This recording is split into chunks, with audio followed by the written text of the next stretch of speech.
आदम कदम पर मोहताज था, वैसे ही वो बुढ़ापे में भी अक्सर मोहताज होता है।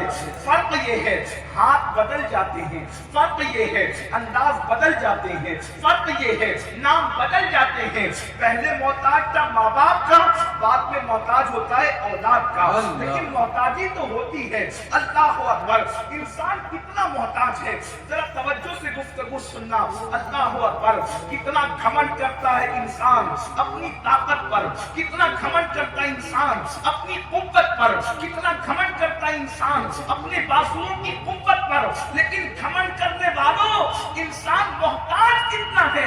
जब पैदा हुआ था तो भी गुस्ल करने के काबिल न था, किसी और ने गुस्ल देकर के पाक किया, और जब मर जाता है तो भी गुस्ल करने के काबिल नहीं होता, कोई और गुस्ल देकर के पाक करता है। अंदाजा तो फरमाए, झूले में उठा कर भी कोई और डालता है और लहद में उठा कर भी कोई और डालता है। ऐ इंसान, तुझे तकब्बुर करने का हक क्या है? तुझे तकब्बुर करने और घमंड करने का क्या हक है? तकब्बुर तो एक ही जात को ज़ेबा है, जो अल्लाह की जात है, जो खल्लाक कायनात है, जो जमीन और आसमान का खालिक है। अल्लाह अकबर, अंदाजा तो फरमाए, हम क्यों घमंड करते हैं, हम क्यों तकब्बुर करते हैं? तो याद रखिए, जवानी बहुत खूबसूरत चीज का नाम है, बुढ़ापा भी मजबूर, बचपना भी मजबूर, लेकिन इंसान जब जवान होता है वो मजबूर नहीं होता, बल्कि अल्लाह जवानी में उसको हुस्न भी देता है, जवानी में उसको ताकत भी देता है, जवानी में उसको कुव्वत भी देता है। इसीलिए जब जवानी में सब कुछ दिया, किसी मुफक्किर ने कहा था, जब इंसान बच्चा होता है तो उसकी पूरी ताकत उसके पैरों में होती है, इसलिए बच्चे भाग दौड़ ज्यादा करते हैं क्योंकि पैरों में ताकत बहुत होती।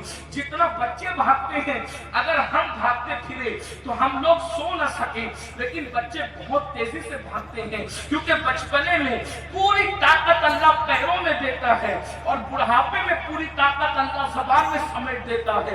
इसलिए बूढ़े बोलते ज्यादा हैं, बच्चे भागते ज्यादा हैं, लेकिन अल्लाह अकबर, जब इंसान जवान होता है तो सर के बालों से लेकर पैर के नाखून तक उसके पूरे वजूद में ताकत यकसा होती है। अगर जवान चाहे तो जवान इंकलाब पैदा कर सकता है, अगर जवान चाहे तो दरियाओं में रास्ते बना सकता है, अगर जवान चाहे तो पहाड़ों के सीनों को काट करके रास्ते बना सकता है। जवानी में ताकत होती है, जवानी में तरक्की की जो है वो अल्लाह रब्बुल इज्जत उसको मौके अता करता है। इसलिए खास जवानी के लिए कहा, सुम्मा लतुसअलुन्ना यौमइज़िन अनिन नईम। तफसीरी तर्जुमे के मुताबिक मफ़हूम ये बयान किया गया, इसलिए कि उलमा जानते हैं एक एक आयत के कई कई अक़वाल उसके बारे में बयान किए गए हैं और एक एक आयत के कई कई मफाहिम बयान किए गए हैं, कई कई माना बयान किए गए हैं। इमाम अब्दुल वहाब शारानी तो यहाँ तक फरमाते हैं, कुरान की एक एक आयत की 70 हज़ार तफसीरें बयान की गई है और ये जाहिरी तफसीर है, ये पढ़े लिखे लोगों का शहर है। इतना कह दूं, जब गालिब और इकबाल के कलाम के इतने माना है तो जब मखलूक के कलाम के इतने माना है तो खालिक के कलाम की मानवियत का आलम क्या होगा, उसकी गहराई का आलम क्या होगा। हर प्रोफेसर अपने अंदाज में इकबाल और गालिब की अशआर की तशरीह करता है। अल्लाह अकबर, जब अल्लाह अल्लाह इस कदर ज़वाल पजीर दौर में इल्म के हवाले से ये राना क्या है, वो अल्लाह अकबर फिर मौला अली के कलाम को बयान करे, मुस्तफा जाने रहमत के कलाम की शान का अंदाज़ा कौन करे। मेरे इमाम ने तो कलाम रसूल के लिए कहा, फुसहा अरब के बड़े बड़े तेरे आगे क्यों है कभी लगे, कोई जाने मुंह में ज़बान नहीं कल के जिस्म में जान नहीं। मैं निसार तेरे कलाम पर मिली यूं तो किसको ज़बान नहीं, वो सुखन है जिसमें सुखन न हो, वो बयां है जिसका बयां नहीं।